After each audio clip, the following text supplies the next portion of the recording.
السلام علیکم ورحمۃ اللہ وبرکاتہ۔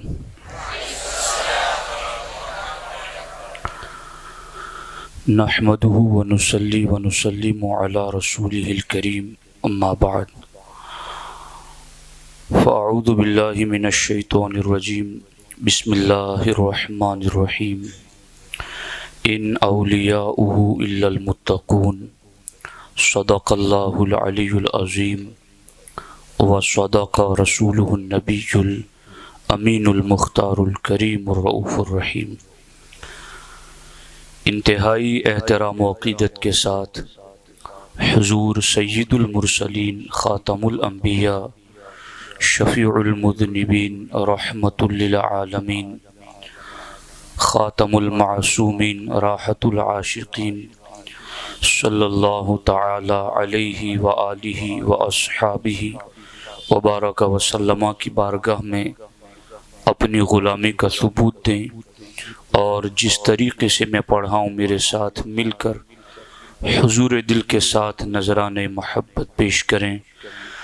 الصلاۃ والسلام علیک یا رسول اللہ، الصلاۃ والسلام علیک یا حبیب اللہ، الصلاۃ والسلام علیک یا نبی اللہ وعلی آلک واصحابک یا نور اللہ، صلی اللہ تعالی علیہ وسلم۔ ہے تیری ذات عجب بحر حقیقت پیارے، ہے تیری ذات عجب بحر حقیقت پیارے، کسی تیراک نے پایا نہ کنارہ تیرا۔ دوستان محترم، میں اور آپ اہل سنت و جماعت کی ایک عظیم درسگاہ دارالعلوم برکات خواجہ نجم العلوم میں سلطان الہند عطا رسول سرکار غریب نواز رضی اللہ تعالی عنہ کی چھٹی شریف کے موقع پر ان کی یاد میں منسوب محفل میں شریک اجتماع ہیں۔ اللہ رب العزت ان کے فیضان و کرم سے ہم سبوں کو مالا مال فرمائیں۔ عزیز طلبہ، چند باتیں وقت کے اعتبار سے آپ کے سامنے رکھنا چاہتا ہوں۔ اہل سنت و جماعت صوفیہ صالحین کو ماننے والا گروہ ہیں۔ صوفیہ صالحین اپنے یہاں اللہ کی بارگاہ تک رسائی کے لیے جو اصطلاحات استعمال فرماتے ہیں ان میں سے ایک ہے طریقت، ایک ہے معرفت، ایک ہے حقیقت۔ حضرت سلطان الہند رضی اللہ تعالی عنہ نے بھی ان درجات کو ذکر فرمایا ہے۔ چونکہ ہندوستان کی سرزمین پر باضابطہ اور بڑی تعداد میں دین اسلام کا جو فروغ ہوا ہے وہ سلطان الہند عطا رسول کی جلوہ گری کے بعد ہوا ہے، اور سلطان الہند رضی اللہ تعالی عنہ انہیں براہ راست بارگاہ رسالت سے ہندوستان بھیجا گیا۔ آپ جو دین لے کر اور آپ جو فکر لے کر ہند کی دھرتی پر جلوگر ہوئے وہ بارگاہ رسالت کا پسندیدہ اور سرکار کی طرف سے حکم عطا کردہ لے کر آئے۔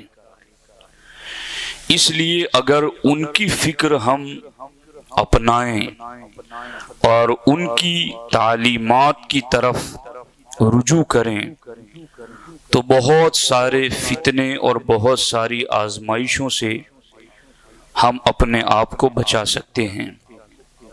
آج اہل سنت و جماعت کے سامنے جہاں سینکڑوں مسائل ہیں اور ہر چہار جانب سے اہل سنت و جماعت حملوں کی زد پر ہیں، ایسے وقت میں طریقت کا نام لے کر یا تصوف کا نام لے کر اور باضابطہ اپنے آپ کو چشتیت کی طرف منسوب کرتے ہوئے سنیت پر حملہ آور ہیں، اگر وہ پلٹ کر کے سلطان الہند کی تعلیمات کو پڑھیں گے تو انہیں احساس ہوگا کہ جس روش پر آج وہ چل رہے ہیں وہ چشتیت سے بہت دور ہیں۔ جو تعلیمات سلطان الہند نے عطا کی ہیں وہ راہ چھوڑ چکے ہیں۔ تو میں سلطان الہند کی زندگی سے چند باتیں آپ کے سامنے رکھ کر یہ سمجھانے کی کوشش کروں گا کہ جو آج ہماری عوام کے سامنے تصوف اور طریقت کا نام لے کر یا سلطان الہند عطائے رسول کی طریقت اور آپ نے جو سلسلہ جاری کیا ہے اس کا نام لے کر اگر کوئی ہمیں ان کی تعلیمات سے مس گائیڈ کرتا ہے تو ہمیں سمجھنے کی ضرورت ہے کہ آخر سلطان الہند کی تعلیمات کیا ہیں۔ دوستان محترم، حضرت سرکار غریب نواز رضی اللہ تعالی عنہ دلیل العارفین میں لکھتے ہیں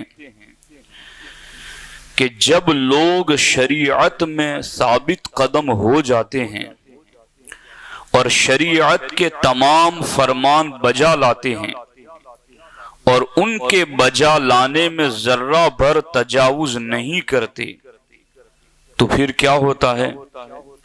سلطان الہند فرماتے ہیں تو اکثر دوسرے مرتبے پر پہنچتے ہیں جسے طریقت کہتے ہیں۔ یعنی طریقت تک پہنچنے کے لیے سلطان الہند علیہ الرحمہ نے کیا ذکر فرمایا؟ دھیان سے سنیے۔ آپ نے فرمایا کہ شریعت کے تمام فرمان بجا لاتے ہیں، حلال کے، حرام کے، کرنے کے، نہ کرنے کے، اوامر نواہی، ان کو کرنا، اجتناب کرنا، یہ شریعت کے تمام فرامین بجا لاتے ہیں اور پھر آگے فرماتے ہیں بجا لانے میں ذرہ بھر کمی نہیں کرتے۔ ایک تو تمام بجا لاتے ہیں پھر کمی نہیں کرتے، تو جو بجا ہی نہیں لاتے تو تمام فرامین بجا لاتے ہیں پھر ذرہ بھر کمی نہیں کرتے، تو آگے جا کر پھر ان میں سے بہتوں کو طریقت کی راہ ملتی ہے، ہر ایک کو نہیں۔ تب جا کر کے اکثر لوگ دوسرے مرتبے پر پہنچتے ہیں جسے طریقت کہتے ہیں۔ اور اس کے بعد کیا ہے؟ فرماتے اس کے بعد جب طریقت میں شرائط کے ساتھ ثابت قدم ہوتے ہیں اور تمام احکام شریعت بے کم و کاست بجا لاتے ہیں تو پھر معرفت کے درجے پر پہنچتے ہیں۔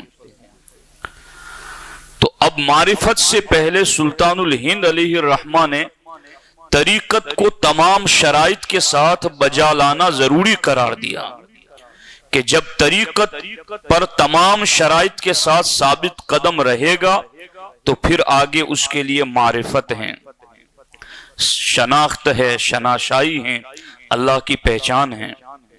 آگے فرماتے جب اس مقام پر بھی ثابت قدم ہو جاتے ہیں معرفت والے پر تو آگے درجہ حقیقت کو پہنچتے ہیں۔ اور سلطان الہند نے یہاں اس حدیث کا ترجمہ لکھا ہے جو حدیث قدسی ہیں کہ میں اس کا ہاتھ بن جاتا ہوں، میں اس کی زبان بن جاتا ہوں۔ اور وہ جو حدیث ہے نا، یہ تو لوگ ذکر کرتے ہیں مگر اللہ کی قدرتیں اس کی زبان بن جاتی ہیں، اللہ کی قدرت اس کا ہاتھ بن جاتی ہے، یہ کب ہوتا ہے؟ اس کا پہلے والا جملہ 2 سطر اوپر بھی تو پڑھو کہ جب بندہ اللہ کی تمام فرائض کردہ عبادتوں پر عمل کر کے پھر نوافل ادا کرتا ہے، تب جا کر کے بعد میں یہ مراتب ملتے ہیں۔ اور اس حدیث کے اخیر میں ہے کہ لَإِن سَأَلَنِي لَأُعْطِيَنَّهُ۔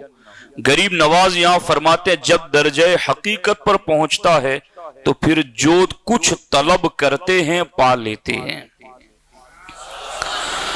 تو آپ نے کس طریقے سے درجہ بندی کے ساتھ شریعت عمل کیا مکمل، پھر طریقت عمل کیا مکمل، پھر معرفت، پھر عمل کیا مکمل، تو آگے حقیقت ہے۔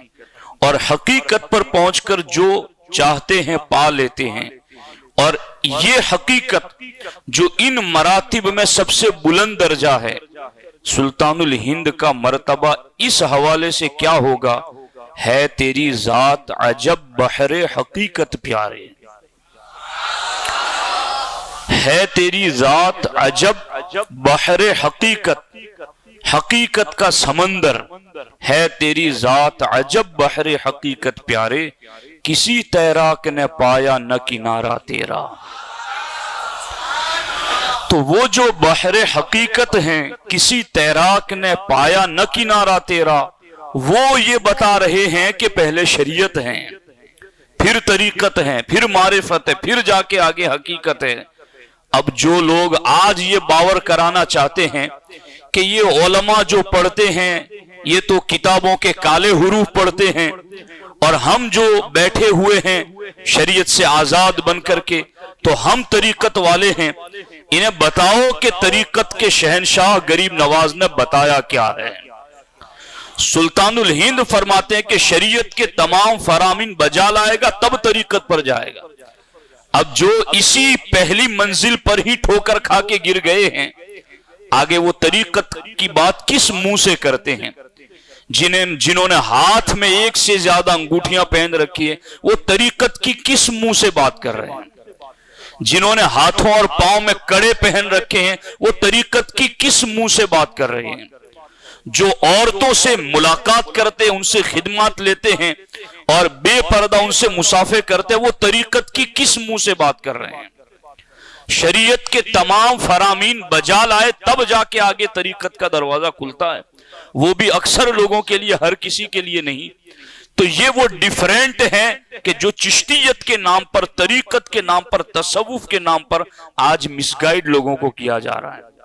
اور میں نے اس حوالے سے سب سنابل شریف کو پڑھا تو میر عبد الواحد بلگیرامی رحمت اللہ تعالی علیہ نے یہ جو سرکار غریب نواز نیچے سے اوپر کی طرف لے کے چلے کہ شریعت، طریقت، معرفت اور حقیقت، اب اس کو دھیان سے سننا۔ آپ کیا فرماتے ہیں میر عبد الواحد بلگیرامی رحمت اللہ تعالی علیہ؟ انہوں نے حقیقت سے شروع کیا اور نیچے کی طرف آئے اوپر سے۔ فرماتے ہیں سب سنابل شریف کا صفحہ نمبر 116 پر، اور آپ جانتے ہیں کہ یہ کتاب بارگاہ رسالت میں مقبول کتاب ہے۔ اس میں لکھا ہے کہ جو شخص حقیقت کے مقام سے گر جاتا ہے، دھیان سے سننا، جو شخص حقیقت کے مقام سے گر جاتا ہے وہ طریقت پر آ کر رک جاتا ہے۔ ایک اس کے لیے ایک اسٹیشن ہے کہ حقیقت سے گرا تو اب طریقت پہ آ کر رک جاتا ہے۔ آگے فرماتے ہیں اور جو طریقت سے گرتا ہے شریعت پر ٹھہر جاتا ہے، لیکن جو شریعت سے گرتا ہے تو وہ جو درخت کی سب سے اونچی شاخ پر بیٹھا ہے وہاں سے گرا تو کسی اور شاخ پر اٹک گیا، وہاں سے گرا تو کسی اور شاخ پہ اٹک گیا، مگر اب یہ حقیقت سے طریقت پر اور طریقت سے گرا تو شریعت پر ٹھہر گیا۔ مگر میر عبد الواحد بلگیرامی رحمت اللہ تعالی علیہ فرماتے اور جو شریعت سے گرا گمراہ ہو گیا، اب اسے بد عقیدگی کا زخم ضرور آئے گا، اب وہ اس کو تکلیف ضرور پہنچے گی، چونکہ اب کوئی بیچ میں چھت نہیں ہے۔ تو آپ دیکھیں کہ ادھر سلطان الہند کیا فرما رہے ہیں کہ شریعت پر عمل کیا مکمل تو طریقت پر پہنچا، وہاں تمام شرائط کے ساتھ عمل کیا تو معرفت پر پہنچا، وہاں عمل کیا تو پھر حقیقت تک پہنچا۔ اور اب کیا فرما رہے ہیں میر عبد الواحد بلگیرامی؟ حقیقت سے گرا تو طریقت پر آ کے ٹھہر گیا، طریقت پر گرا تو شریعت پر آ کر ٹھہر گیا، جو یہاں سے گرا تو اب کوئی شاخ ہی نہیں ہے جہاں آ کر کے وہ اٹک جائے اور ٹھہر جائے، اب گرا تو سیدھا گمراہیت میں گرا۔ تو جو یہاں پر ہی ٹھوکر کھائے ہوئے ہیں وہ کس منہ سے طریقت کی بات کریں؟ اسی لیے حضرت صدر الشریعہ علیہ الرحمہ بار شریعت میں فرماتے ہیں کہ احکام شرعیہ کی پابندی سے کوئی ولی کیسا ہی عظیم ہو سبکدوش نہیں ہو سکتا۔ بعض جہال جو یہ بک دیتے ہیں کہ شریعت راستہ ہے، دیکھو یہ لفظ اور پھر اپنے حالات کو دیکھو کہ بعض جہال جو یہ بک دیتے ہیں، یعنی یہ جو بکنے والے ہیں وہ پھر جہالت کی سند یافتہ ہوتے ہیں۔ بعض جہال جو یہ بک دیتے ہیں کہ شریعت راستہ ہے، راستہ کی حاجت ان کو ہے جو مقصود تک نہ پہنچے ہوں، ہم تو پہنچ گئے ہیں تو ہمیں اس شریعت والے راستے کی حاجت نہیں ہے، ایسا کہتے ہیں۔ سید الطائفہ حضرت جنید بغدادی رضی اللہ تعالی عنہ نے انہیں فرمایا صدقوا لقد وصلوا ولکن الی این الی النار، فرماتے وہ سچ کہتے ہیں، بے شک پہنچ گئے مگر کہاں؟ جہنم کو۔ غور کیجیے۔ تو یہ اب میں یاسین صاحب اس پر غور کر رہا تھا کہ اب انہوں نے پابندی لگا دی کہ یہاں اعلیٰ حضرت کا نام نہیں لیا جائے گا، سلام نہیں پڑھا جائے گا، یہ نہیں ہوگا، تو نہیں ہوگا۔ بدلے وہ یا ہم بدلے؟ جس جامعہ معینیہ میں بیٹھ کر 9 سال تک حضرت صدر الشریعہ نے حضور حافظ ملت کو پڑھایا، جہاں سے وہ چشتیت پھیلی کہ پھر الجامعۃ الاشرفیہ وجود میں آیا، وہ شاہ جہانی مسجد جہاں ہر چھٹی شریف کو امام احمد رضا کا خصوصی خطاب ہوتا تھا، تو ہم تو سرکار غریب نواز نے جو دلیل العارفین میں لکھا وہی صدر الشریعہ نے اپنی کتاب میں لکھا، جو سرکار غریب نواز نے لکھا وہی امام احمد رضا نے مقال العرفا میں لکھا۔ بدلے تو ہم نہیں ہیں، رشتہ تو ہمارا آج بھی وہاں سے جڑا ہوا ہے جیسا پہلا تھا، تعلیمات ہماری آج بھی وہی ہیں، لیکن رستہ کس نے بدلا؟ وہ تمہارے ہی تو آبا تھے جنہوں نے امام احمد رضا کو موقع دیا تھا، وہ تمہارے ہی تو تھے جنہوں نے اس جامعہ میں پڑھانے کے لیے حضور صدر الشریعہ کو موقع دیا تھا، مگر آج وہ رستہ بدلا کس نے؟ امام احمد رضا کے غلام کل جس جگہ پر تھے آج بھی اسی جگہ کھڑے ہوئے ہیں۔ دنیا نے اپنے آپ کو بدلا گھڑی گھڑی، ایک ہم اہل عشق ہے جہاں تھے وہیں رہے۔ دوستان محترم، اب میں اتنی بات عرض کرنے کے بعد آپ کو سلطان الہند کی زندگی سے 2-3 باتیں اور دکھاؤں کہ جس سے آپ کو پورا نقشہ سمجھ میں آ جائے گا، اور آج کے کئی جعلی مستصوف بزام خیش اپنے آپ کو تصوف کا علم بردار بلکہ پورے ہندوستان بھر میں گھومتے ہیں اس بات پر کہ ہم صوفی ازم کے ماننے والے ہیں۔ میں ایک صرف پڑھ کے سناتا ہوں، آپ کو سمجھنا کچھ آپ کی بھی ذمہ داری بنتی ہے۔ حضرت خواجہ قطب الدین بختیار کاکی علیہ رحمہ نے لکھا، غور کرنا کہ ایک مرتبہ ایک مسلمان رائے پتھورا کے پاس سے حضرت خواجہ معین الدین چشتی کی خدمت میں مرید ہونے کی غرض سے آیا۔ جو رائے پتھورا سلطان الہند کو نکالنے پر تلا ہوا ہے، انہیں دشمن سمجھ رہا ہے، وہ اپنے یہاں مسلمان کو رکھ کر کے مرید بنانے کے لیے خواجہ کے پاس بھیج رہا ہے۔ آج کے رائے پتھورا نے بھی کئی ایسے لوگوں کو اپنے پاس رکھا ہوا ہے۔ تو یہ مسلمان تھا، اس کو وہاں سے رائے پتھورا نے بھیجا، پرتھوی راج نے سرکار غریب نواز کے پاس کہ جاؤ جا کر مرید ہو جاؤ۔ تو کچھ ایسے اس دور میں بھی تھے کہ جو پیری مریدی کا سہارا لے کر کے اس راستے کو روکنا چاہتے تھے، مگر ہم ہیں غریب نواز کے سچے وارث، اس طریقے کو اگر کوئی غلط استعمال کرے گا تو ہم نہیں ہونے دیں گے۔ سلطان الہند رضی اللہ تعالی عنہ جب ان کی بارگاہ میں ایک مسلمان پرتھوی راج کے یہاں سے آیا مرید ہونے کے لیے، وہ بھیج رہا ہے مرید بنانے کے لیے، دیکھو تو صحیح، جس مریدی اور پیری کا کام ہے اسلام کی تبلیغ کرنا، اسلام مٹانے والا اس کو بھیج رہا ہے مرید بنانے کے لیے، ہے نا تعجب کی بات؟ اب جس صوفیت کا تعلق ہے دین کو زندہ کرنے سے، آج کے دور کا پرتھوی راج اس صوفیزم کی صدارت کر رہا ہے، اور لوگوں کو سمجھ میں نہیں آ رہا ہے کہ ہم کر کیا رہے ہیں۔ دیکھو یہاں پر جب مرید ہونے کے لیے آیا تو آگے غریب نواز نے کیا کہا، دیکھو آج تو کئی پیر ایسے بھی آپ کو ملیں گے کہ غیر مسلم بھی ان کے مرید ہیں، بلکہ ان کے غیر مسلم مریدوں کے بھی مزارات ہیں۔ انا للہ و انا الیہ راجعون۔ سلطان الہند، اور وہ چشتیت کے علم بردار اور ٹھیکیدار بنے ہوئے ہیں، اور وہ ہمیں یہ کہتے ہیں کہ یہ غریب نواز کو نہیں مانتے ہیں۔ سلطان الہند رضی اللہ تعالیٰ عنہ کی خدمت میں جب پرتھوی راج کے یہاں سے مرید ہونے کے لیے آیا، حضرت نے اسے مرید نہ کیا، سرکار غریب نواز نے اسے مرید نہ کیا۔ وہ شخص واپس پھر پرتھوی راج کے پاس جا کر حضرت کی شکایت کی اس سے، تو ماوا و ملجا تو وہ مسلمان اسی کو مان رہا تھا، اور مریدی کا لیبل لگا کر کے کوئی فتنہ کھڑا کرنا چاہتا تھا، مگر سرکار غریب نواز دلوں کے حال جاننے والے تھے، آپ نے اس کو مرید نہیں کیا، واپس بھیج دیا۔ تو اس نے جا کر رائے پتھورا سے شکایت کی کہ یہ مجھے مرید نہیں بناتے ہیں۔ دیکھو حالات، دیکھو تاریخ کیسے پلٹا کھا رہی ہے اور ہمارے سامنے ہے۔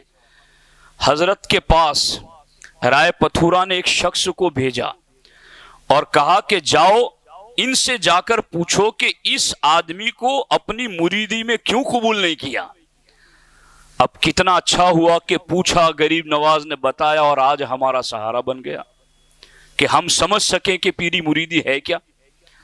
جب پوچھا گیا کہ آپ نے اس کو اپنی مریدی میں قبول کیوں نہ کیا، تو سلطان الہند علیہ الرحمٰن نے فرمایا میں نے اسے مرید اس لیے نہیں کیا کہ 3 چیزیں اس کے اندر ایسی ہیں جو اس سے کبھی جدا نہ ہوگی۔ پہلی بات، یہ بہت بڑا گنہگار ہے، اس لیے میں اس کو مرید نہیں کر رہا ہوں۔ دیکھو یہ ہے مرشد، یہ ہے ارشاد۔ اب آپ کو ایسے بھی کئی پیر نظر آئیں گے کہ جن کی ہم نوائی میں، جن کے ضلعوں میں آپ کو آس پاس ایسے لوگ نظر آئیں گے جن کو غریب نواز مرید بنانا پسند نہیں کرتے، فرماتے ہیں میں اس کو کیوں مرید نہیں بناؤں گا، یہ بہت بڑا گنہگار ہے۔ دوسری بات یہ کہ یہ میرے متبعین میں سے نہیں ہیں، اور ہم ایسوں کو اپنی ارادت میں نہیں لیتے جو غیروں کے سامنے سر جھکاتا ہے۔ ہم ایسوں کو مرید نہیں بناتے جو غیروں کے سامنے سر جھکاتا ہے، ہم ایسوں کو مرید نہیں بناتے جو غیروں کے سامنے سر جھکاتا ہے۔ یہ جملے ہیں نا، اس کو تعویذ بنا کے گلے میں ڈال لینا چاہیے۔ ہم ایسوں کو مرید نہیں بناتے جو غیروں کے سامنے سر جھکاتا ہے۔ اللہ اکبر۔ اور فرماتے ہیں آگے، تیسری وجہ اس میں یہ ہے کہ میں نے لوہے محفوظ میں لکھا دیکھا ہے کہ وہ اس دنیا سے بے ایمان جائے گا۔ اللہ، شاید آپ کی سمجھ میں یہ بات نہیں آئی کہ یہ کیا بات کہہ گئی۔ جو غیر کا ساتھی بن کر کے مرید بننے آیا، غریب نواز کہتے ہیں میں نے لوہے محفوظ میں دیکھا ہے کہ یہ بے ایمان مرے گا۔ جو غیر کا ہم نوا بن کر کے، اس کا حامی بن کر کے مرید بننے آیا ہے، میں نے لوہے محفوظ میں دیکھا ہے کہ یہ بے ایمان مرے گا، میں اس کو کیسے مرید بناؤں؟ یہ ہے چشتیت، یہ ہے تصوف، یہ ہے وہ اوریجنل دین جو عطائے رسول مدینۃ الرسول سے لے کر ہند میں آئے۔ اور الحمدللہ امام احمد رضا کے ماننے والے اسی پر قائم ہیں۔ دوستان محترم، اب اس کے ساتھ ساتھ پھر سرکار غریب نواز نے یہ جو کچھ باتیں بتائی تھی، جب رائے پتھورا کو جا کر کے اس نے بتایا، چونکہ پوچھنے بھی اسی نے بھیجا تھا نا، جس کا جو ہوتا ہے اس کی جانچ پرکھ وہی تو رکھتا ہے، تو وہ مسلمان جو مرید بننے اس کی طرف سے آیا تھا، پوچھنے بھی اسی نے بھیجا کہ پوچھو جا کے کہ اس کو مریدی میں قبول کیوں نہیں کیا۔ جی جب پوچھا بتایا جا کر کے غریب نواز نے یہ باتیں بتائی ہیں تو رائے پتھورا نے کہا شیخ غیب کی باتیں بتاتے، ان سے کہہ دو ہمارے شہر سے نکل جائے۔ تو مرید بنانے کے لیے بھیج رہا تھا، اب تو ہی کہہ رہا ہے کہ ان سے کہہ دو کہ شہر سے باہر نکل جائے۔ یہ دشمنوں کے وار کو سمجھتے تھے کہ وہ کس راستے سے اسلام پر حملہ کرنا چاہتا ہے۔ آج جہالت کے اندھیروں میں لوگ ڈاواں ڈول ادھر سے ادھر بھٹک رہے ہیں۔ اللہ اکبر۔ جب حضرت کو یہ بات معلوم ہوئی کہ وہ یہ کہہ رہا ہے کہ نکل جاؤ شہر سے باہر، تو مسکرائے اور فرمایا اس سے کہہ دو، یعنی اب یہ بات نہیں کہ ہم صوفی ہیں تم بادشاہ ہو، ہم اپنی کٹیا میں کام کریں گے، ہم تم سے لڑیں گے نہیں، کہیں گے نہیں، کچھ نہیں، بس ہم سیدھے سادے لوگ ہیں اور ہم صوفی ہیں جیسا کہ آج کے صوفی استعمال کرتے ہیں۔ سرکار غریب نواز نے جب یہ سنا کہ اس نے مجھے نکالنے کی بات کی، فوراً جواب دیا اور ارشاد فرمایا اس سے جا کر کہہ دو کہ ہمارے اور تمہارے درمیان صرف 3 دن کی مہلت ہے، بس تمہیں پتا چل جائے گا کہ اس شہر سے نکلتا کون ہے۔ جی اب آج جو صوفیت کا لیبل لگا کر کے پرتھوی راج کو اس دور کے لے کر بیٹھے ہیں، کیا یہ بولی بول سکتے ہیں غریب نواز والی کہ ہمارے اور تمہارے درمیان 3 دن کی مہلت ہے، کون نکلے گا پتا چل جائے گا؟ وہ نکالنے کی بات تو آج بھی تو ہو رہی ہے اور اس دور میں بھی ہو رہی تھی، مگر جواب سلطان الہند نے کیا دیا تھا اور آج کے رائے پتھورا کے قرب میں بیٹھنے والے کیا بولی بول رہے ہیں؟ اور بنے ہوئے ٹھیکیدار سرکار غریب نواز کے تصوف کے وہ لوگ۔ اللہ اکبر، اللہ اکبر۔ پھر وہی ہوا جو انجام حضرت نے بتایا تھا۔ آپ نے سرکار غریب نواز کو اس حیثیت سے پڑھنا چاہیے کہ آپ 7ویں صدی ہجری کے مجدد بھی ہیں، یہ بھی باضابطہ اس کو کتابوں میں لکھا گیا ہے، اور آپ کو اس حیثیت سے پڑھنا چاہیے کہ آپ امام عظیمت ہیں، یعنی یا رسول اللہ۔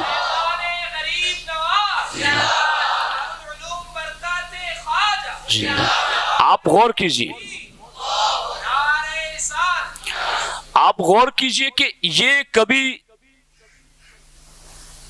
رام دیو مقابلے میں آ رہا ہے، کبھی جے پال آ رہا ہے، اور ان سب کے مقابلے میں سرکار غریب نواز ڈٹے ہوئے ہیں۔ پرتھوی راج کو آپ نے دعوت اسلام پیش کی، اس کو اسلام سے قریب کرنا چاہا، مشقتیں آپ پر نہیں آئی ایسا نہیں ہے، صرف آپ نے کرامتیں ہی نہیں دکھائی، آپ نے بہت کچھ دین کے لیے برداشت بھی کیا، عظیمت کے رستے پر آپ چلے ہیں، تب جا کر کے یہ سارا گلشن ہند ہے شاداب کلیجے ٹھنڈے، واہ اے ابر کرم زور برسنا تیرا، یہ سارا راہ عظیمت سے گزر کر کے گلشن آباد ہوا ہے، اور یہ ہیں آپ کی طریقت اور تصوف جو آپ نے ہمیں تعلیمات عطا کی ہیں۔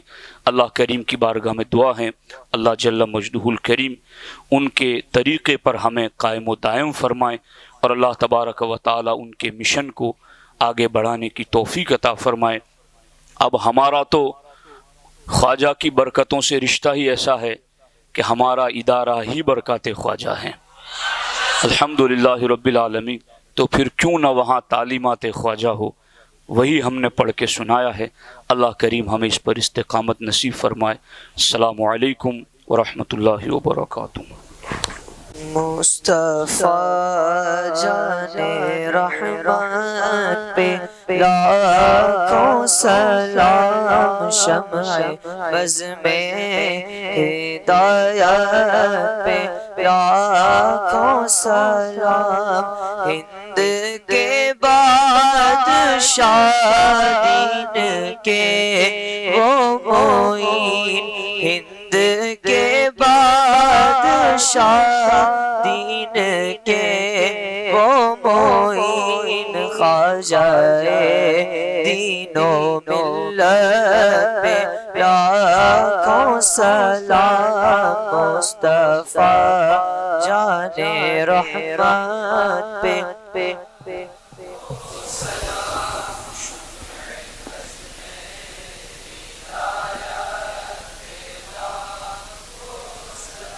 بسم اللہ الرحمن الرحیم اللہم صلی علی سیدنا مولانا محمد وآلہ واصحابہ وبارک وسلم۔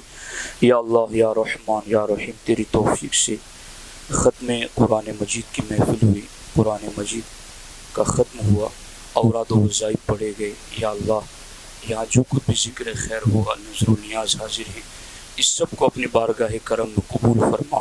یا اللہ اس کا ثواب حضور رحمت عالم صلی اللہ علیہ وآلہ وسلم کی روح پاک کو عطا فرما۔ حضور کے وسیلے سے تمام انبیاء کرام، رسولان عظام، صحابہ، اہل بیت، خلفاء راشدین، تمام مومنین و مومنات، مسلمین و مسلمات کے ارواح کو اس کا ثواب عطا فرما۔ یا اللہ بالخصوص اس کا ثواب سلطان الہند عطائے رسول سرکار غریب نواز رضی اللہ تعالی عنہ کی روح پاک کو عطا فرما۔ یا اللہ سرکار غریب نواز کے فیضان سے ہم سبوں کو مالا مال فرما۔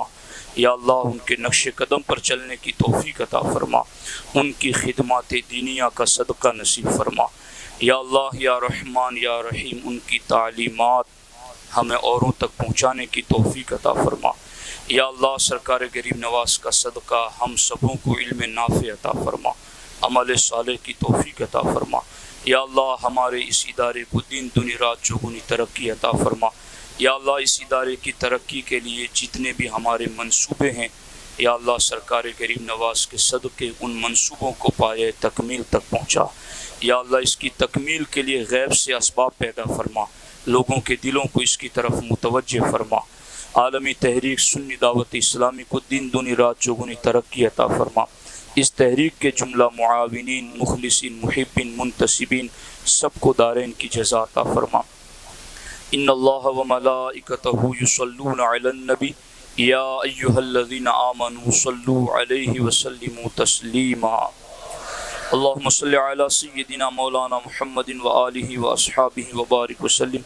وأفوض امری الی اللہ ان اللہ بصیر بالعباد۔ وصلی اللہ تعالی علی خیر خلقہ وعلی آلہ وصحبہ اجمعین برحمتک یا ارحم۔